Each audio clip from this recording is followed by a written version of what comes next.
오늘은 대림절 네 번째 주일이자 또 성탄 주일 예배로 드립니다. 매년 사실 이 성탄절은 돌아오고 또 우리가 그 성탄절을 기다리지만 참 올해는 여느 때와 참 많이 다른 것 같아요. 이맘때 거리를 나가 보면 성탄절이구나, 곧 크리스마스가 다가오는구나라고 느낄 수 있는 거리에 많은 분위기들이 있고 또 교회에는 또 이맘때쯤이면 크리스마스 블레싱이나 여러 사역들을 준비하는 모임으로 분주하게 움직이는 많은 지체들이 있습니다. 하지만 올해의 거리에는 이 성탄절의 분위기 대신 적막함이 그 자리를 대신하고 있고, 또 많은 지체들이 교회를 채웠던 그 자리에는 그 빈 의자에 그들 대신 손소독제가 그 자리를 대신하고 있는 것을 봅니다. 참 올해는 코로나 바이러스가 가져다 준 참 많은 생경한 모습들이 있는데요. 그런 상황들을 우리가 묵상하다 보면 굉장히 우울해지기 쉬운 것 같습니다. 올해는 이렇게 지나가야 하는 것인가? 우리가 당연했던 것들을 왜 우리는 누리지 못하게 된 것인가? 여러 가지 어려운 마음들과 또 굉장히 우울한 마음들이 우리 가운데 있습니다. 그런데 한편으로 생각해 보면 이 성탄절의 본질과 본연의 의미에 대해서 묵상해보고 생각해볼 수 있는 더없이 좋은 기회가 저는 올해의 성탄절이지 않을까라는 생각을 하게 됩니다. 굉장히 역설적인 이야기이죠. 이전까지는 성탄절이라는 어떤 분위기에 가려 있었고 또 그 성탄절을 즐기는 사람들에게 가려져 있었던 이 성탄의 진짜 의미, 왜 예수님이 이 땅에 오셨고 또 왜 주님이 오신 그 사건이 우리 모두에게 기쁨이 되고 복된 소식이 되고 은혜인지에 대한 그 의미들이 지금까지 많은 분위기와 또 사람들에게 가리워져 있었다면 올해 이 성탄절만큼은 오히려 더 그 성탄절의 본연의 의미와 그 영적인 본질에 대해서 더 분명하게, 더 선명하게 생각해 볼 수 있고 묵상해 볼 수 있는 그런 시간이 아닐까라는 생각이 듭니다. 오늘 이 각자의 자리에서 예배하는 그 상황이 아직도 우리는 여전히 어색하고 적응이 참 안 되는 이 비대면의 예배라는 상황이지만, 바라기는 오늘 이 예배의 은혜와 그 의미의 고백만큼은 더욱 선명하고 더욱 분명한 시간이 될 수 있기를 주님의 이름으로 축복합니다. 성탄절을 기준으로 역으로 12월 네 번의 주일을 가리켜서 대림절이라고 합니다. 그런데 이 대림절이라는 단어는요, 라틴어의 어드벤투스라는 오다라는 의미를 가지고 있는 어드벤투스라는 라틴어에서 영어 어드벤트러라는 단어로 유래가 되었습니다. 그래서 대림절이 예수 그리스도의 오심을 기다리는 절기가 되는 것이죠. 자, 그런데 여기에 알려지지 않은 또 한 가지의 또 다른 의미가 있습니다. 그 의미는 바로 이 어드벤트라는 단어에는요, 오심이라는 단어의 의미뿐만 아니라 또 한 가지 모험이라는 의미가 그 안에 담겨져 있다라는 거예요. 여러분 잘 알고 있는 단어 가운데 어드벤처라는 단어 아시죠? 네. 문득 생각나는 그 꿈과 모험의 나라, 네, 땡땡 어드벤처. 바로 거기. 그 어드벤처의 유래가 되는 단어가 바로 이 단어입니다. 모험이라는 뜻을 가진 어드벤트. 자, 무엇을 의미하는 것일까? 성탄절은 예수님의 오심을 기다리는 절기이기도 하지만 분명히 그 기다림의 시간 가운데 무엇이 존재하느냐? 바로 우리의 삶에 모험이 존재한다라는 거예요. 더 정확하게 말하면 그 모험은 어떤 모험인가? 믿음의 모험이고 신앙의 모험이라는 거예요. 오늘 우리가 읽은 이 본문에는 바로 그 믿음의 모험, 신앙의 모험의 한복판에 서 있었던 한 여인이 등장합니다. 바로 예수님의 어머니가 되셨던 마리아죠. 자, 2000년이 훨씬 지난 지금은 이 예수님의 잉태, 예수님의 탄생에 대한 이 사건이 참 우리에게는 놀라운 은혜가 되고 복된 소식이 되고 신앙의 뿌리와도 같은 것이지만, 사실 그 당시에 처녀였던 마리아에게 이 사건은 굉장히 인생의 엄청난 모험과도 같았습니다. 더 정확히 표현하면 모험이라기보다는 인생의 엄청난 위기였고 인생의 엄청난 도전적인 고난으로 그에게 다가왔을 것이 더 맞는 표현인 것 같아요. 자, 처녀의 몸에 아기가 생겼다라는 사실. 더군다나 그 아이는 유대인들이 수백 년 동안 오랫동안 기다리고 기다렸던 메시아, 그 예수 그리스도가 그 처녀의 몸에 잉태되었던 아기라는 사실. 이 납득하기 어려운 상황과 사실을 받아들이기에 마리아라고 하는 존재는 너무도 보잘것없는 여성이었기 때문이죠.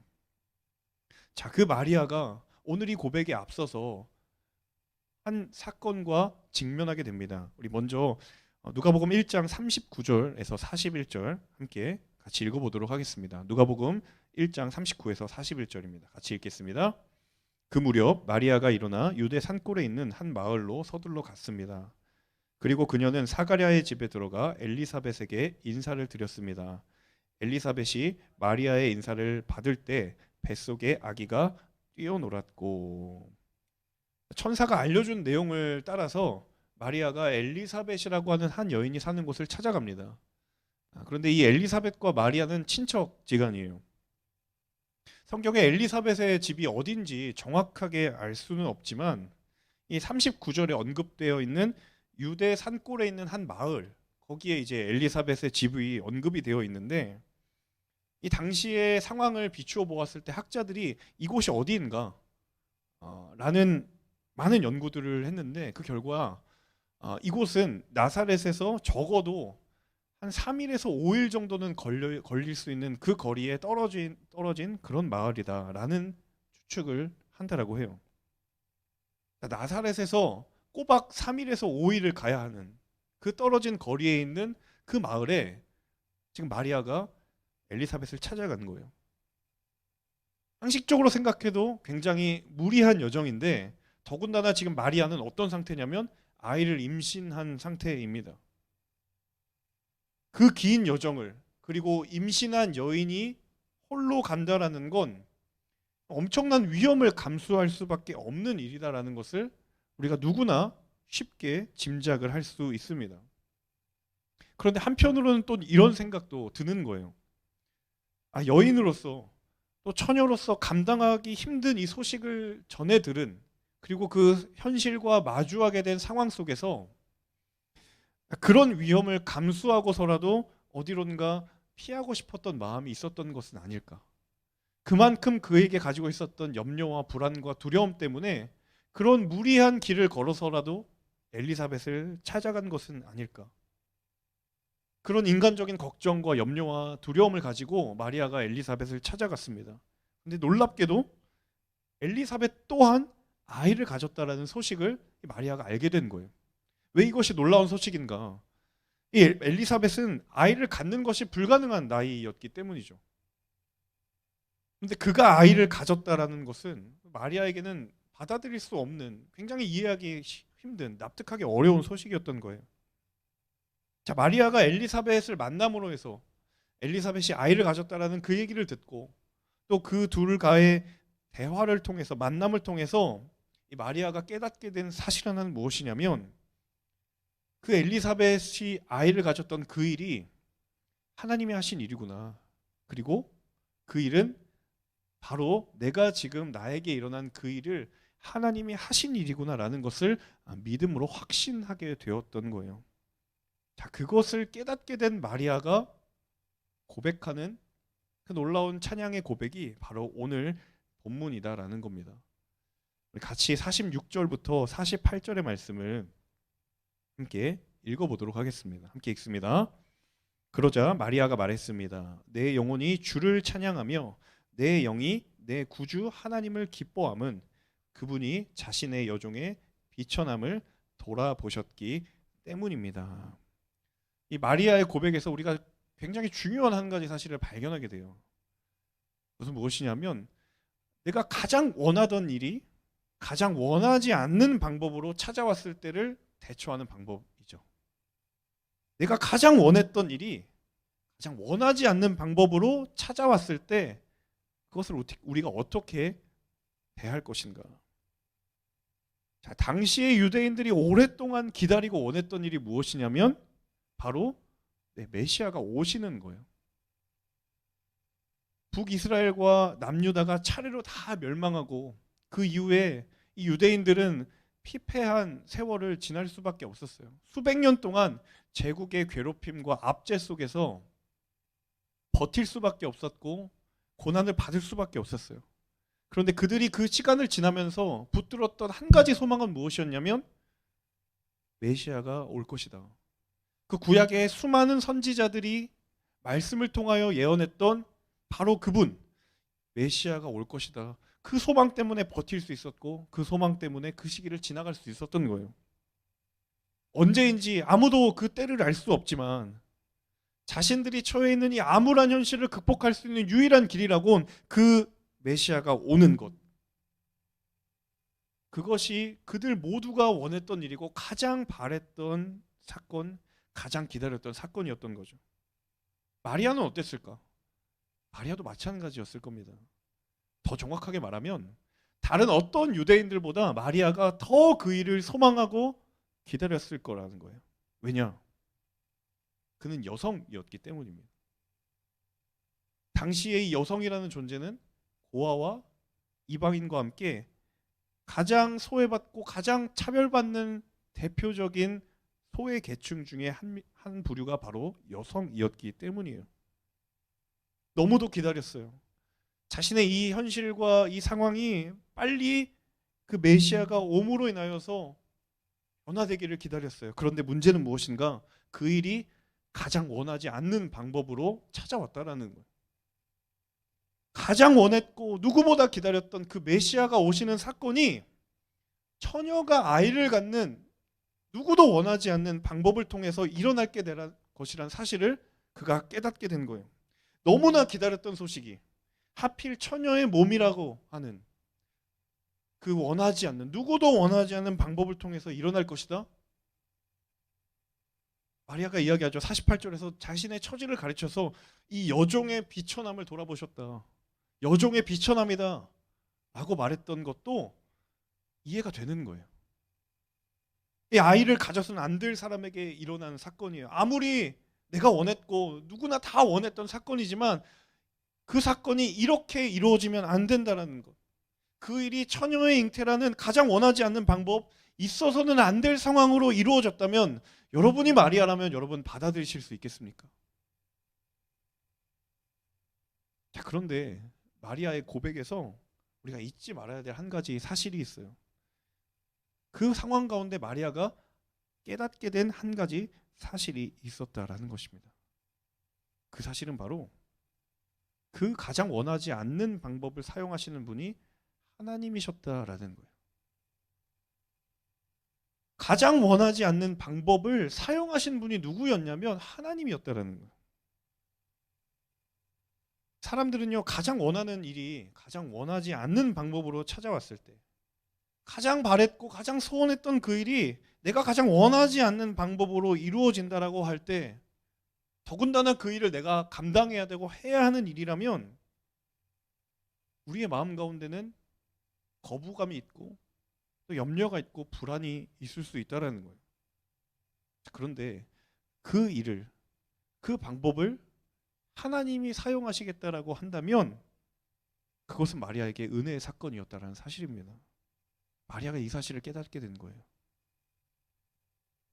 자신을 포함해서 모든 이 땅의 유대인들이 그토록 기다렸던 메시아의 탄생, 그런데 그 일이 처녀를 통해서 일어나게 된다? 누구도 원하지 않는 방법이에요.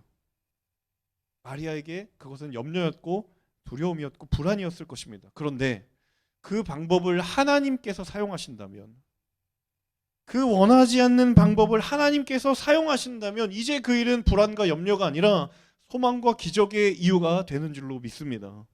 사랑하는 여러분, 여러분이 가장 원하는 일, 여러분의 인생 가운데 가장 기다리던 바를 기다릴 때 이 사실을 기억하세요. 때로 하나님은 그 일을 이루시려고 여러분이 원하지 않는 방법을 통해서도 그 일을 이루려 하실 때가 있다라는 거예요. 우리의 기분을 상하게 하시기 위해, 우리의 마음을 어렵게 하시기 위해 그 방법을 택하는가? 아니요. 그 방법을 택하심으로 인하여서 하나님의 하나님 되심이 우리의 삶 가운데 드러날 것이라면 하나님은 우리가 원하지 않는 방법도 사용하시는 분이라는 사실을 기억하실 수 있기를 바랍니다. 그 방법을 사용하시는 이가 하나님이라는 사실을, 그 도구를 다루는 분이 하나님이라는 사실을 우리가 인정하고 기억한다면 그 자리가 바로 하나님이 일하시는 자리가 될 줄로 믿습니다. 이 마리아에게 임한 하나님, 그 마리아가 깨달았던 이 놀라운 비밀이 저와 여러분의 삶 가운데서도 고백되고 경험될 수 있기를 주님의 이름으로 축복합니다. 우리 이어서 51절에서 53절의 말씀 함께 읽도록 하겠습니다. 51에서 53절 같이 읽겠습니다. 그분은 자신의 팔로 엄청난 일을 행하시고 마음의 생각이 교만한 사람들을 흩어버리셨습니다. 그분은 통치자들을 왕좌에서 끌어내리시고 낮은 사람들을 높여주셨으며 배고픈 사람들을 좋은 것들로 배불리시고 부유한 사람들을 빈손으로 보내셨습니다. 마지막으로 저와 여러분 가운데 하나님이 던지시는 한 가지 질문이 있습니다. 그 질문은 바로 그 성탄의 기쁨과 은혜는 과연 누구의 것인가? 마리아가 분명히 깨닫게 되었던 한 가지 사실이 있었어요. 처음에는 염려와 불안으로 시작했지만 이제 내가 그것이 은혜라는 것을 깨닫고 난 뒤에 자신에게 은혜로 임했던 이 사건이 내 힘으로 이루어진 것이 아니다라는 사실을 마리아가 깨닫게 됐어요. 지금 자기에게 일어난 사건, 그리고 엘리사벳을 만나면서 엘리사벳에게 행하셨던 하나님의 일, 그 모든 사건은 하나님께서 하시는 것이라는 사실을, 하나님이었기 때문에 가능할 수 있었던 사건이라는 것을 이 마리아가 깨닫게 된 것이죠. 예수님이 태어날 당시에 유대 땅은 로마가 다스리던 땅이었습니다. 그런데 그 로마를 다스리던 황제의 이름이 어떤 사람이었냐면 바로 옥타비아누스라는 황제였습니다. 자, 이 황제가 자신이 권력을 공고화시키기 위해서 어떤 방법을 취하냐면 자기 자신을 신으로 만들려는 작업을 하기 시작해요. 신격화라는 작업을 하게 되는 거죠. 그것을 위해서 선택한 방법 중에 하나가 무엇이냐면 자신의 이름을 바꾸는 거예요. 어떻게 바꾸는가? 신화화하는 이름으로 바꾸는 거예요. 그래서 이 옥타비아누스라는 황제가 자신의 이름을 어떻게 바꾸냐면 아우구스투스라는 이름으로 바꿉니다. 이 아우구스투스의 이름이 무엇이냐면 구원자, 존귀한 자, 존엄한 자라는 의미예요. 자, 예수님이 태어나실 때의 황제의 이름이 옥타비아누스였다가 아우구스투스로 바꿨어요. 예수님이 태어나실 때 어떤 한 사람은 자신이 신의 자리에 오르기 위해서 높은 곳에 오르려 했는데 정작 진짜 신이었던 분은 높은 곳에서 그 자리를 버리고 낮은 곳으로 내려오셨다라는 거예요. 팍스 로마나, 온 땅을 로마가 다스리면 거기가 바로 평화가 임하는 곳이다 라고 이야기했는데 사실 그들이 말한 평화는 로마 제국이 주는 것이 아니었어요.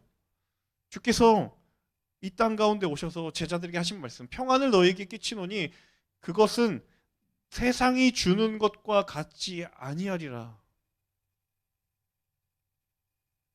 마리아가 고백하죠. 교만한 자를 흩어버리시고 부유한 사람들을 빈손으로 돌려보내시는 것, 그건 사람으로는 불가능한 일입니다. 그러나 낮은 사람을 높이시는 것, 배고픈 사람을 배불리게 하시는 것, 그것은 바로 이 성탄의 주인이 하나님이시기 때문에 가능하게 되는 일인 줄로 믿습니다. 사랑하는 여러분, 이 성탄은 우리가 예수 그리스도 때문에 기뻐할 수 있고 감격할 수 있는 날이에요. 혹시 이 가운데 예배를 드리시는 분들 중에 거리두기를 해야 하고 비대면이어야 하고 언택트여야 하는 올해에 맞는 성탄이 너무 예전과 같은 분위기도 안 나고 그 예전과 같은 기분도 나지 않는다라고 생각하면서 굉장히 허전함을 느낀다라고 생각한다면, 사람들과 함께 성탄의 분위기를 함께 누리지 못해서 아쉽고 너무 분위기가 성탄이 예전 맞지 못하다라고 느껴지신다면 하나님께서 다시 우리에게 말씀하십니다. 성탄의 의미는 예수님 때문에 우리로 하여금 선명해지는 것이다.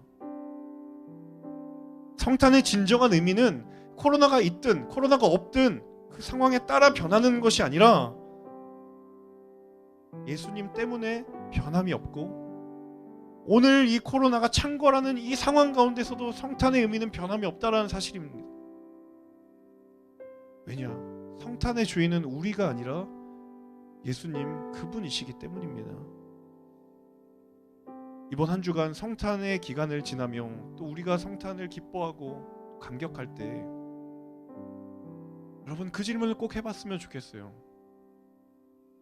내가 성탄으로 인하여서 기뻐하는 이유가 무엇인가? 나는 왜 설레어 하고 나는 왜 그 분위기에 정말 만끽하고 싶은 마음이 있는 것일까?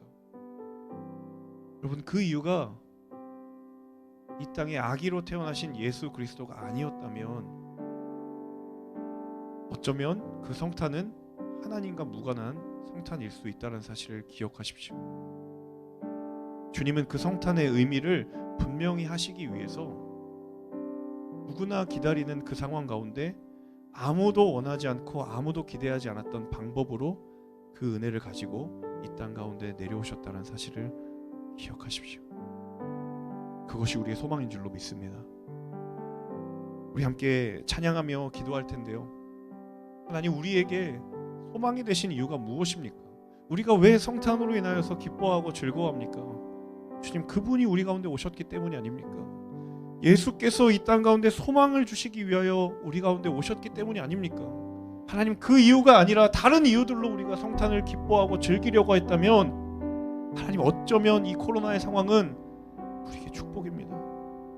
우리가 다시 한번 그 성탄의 이유와 본질 되신 주님께 다시 한번 나아가기를 소망합니다. 그 마음 가지고 함께 찬양하면 좋겠습니다.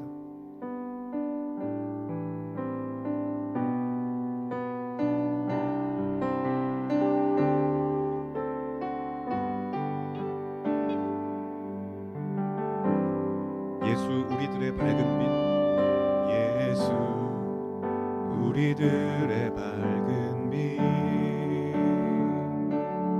은혜와 긍휼을 베푸시는 주, 그의 길을 따라가는 주의 자녀들에게 항상 밝은 빛을 비추시네. 그는 구원의 주 하나님, 공의로 세상을 다스리시네. 주를 경외하는 자들에게 부어주시네. 놀라운 주님의 영광,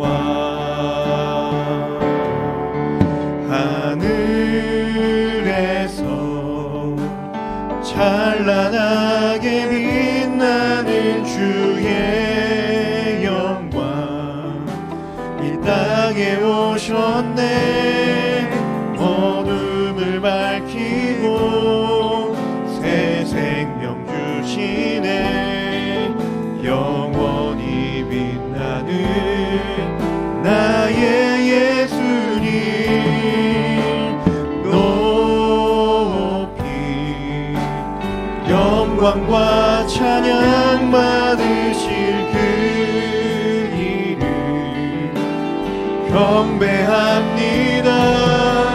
슬픔을 거두고 내게 자유 주시네. 기쁨의 노래를 영원한 나의 빈 예수께. 우리 다시 한번 가사를 고백하며 찬양하겠습니다. 예수 우리들의 밝은 빛, 예수 우리들의 밝은 빛, 은혜와 긍휼을 베푸시는 주,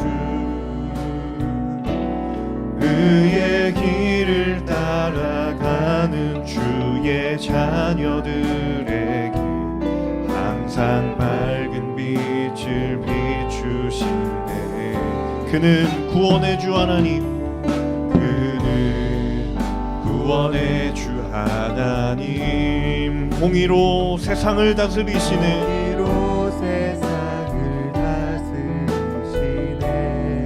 주를 경외하는 자들에게 부어 놀라운 주님의 영광, 놀라운 주님의 영광. 하늘에서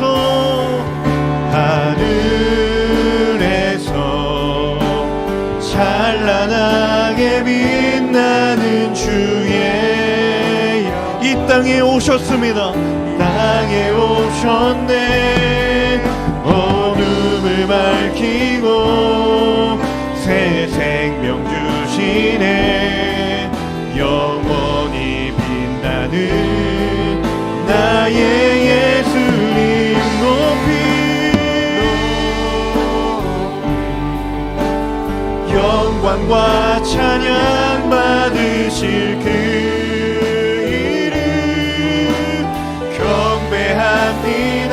슬픔을 거두고 내게 자유 주십니다. 기쁨의 노래를 영원한 나의 빛. 우리 전심으로 고백합니다. 하늘에서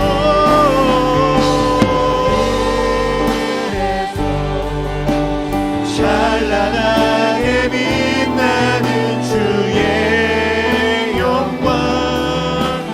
땅에 오셨네. 어둠을 밝히고 새 생명 주십니다. 영원히 빛나는 나의 예수님 높이 찬란하게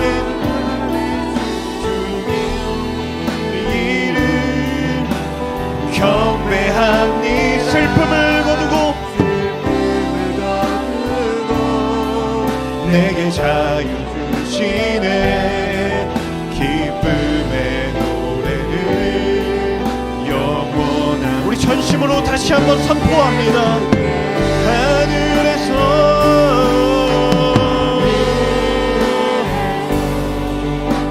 찬란하게 빛나는 땅에 오셨네. 어둠을 밝히고 새 생명 주시네. 영원히 빛나는 나의 예수님 높이 영광과 찬양 받으실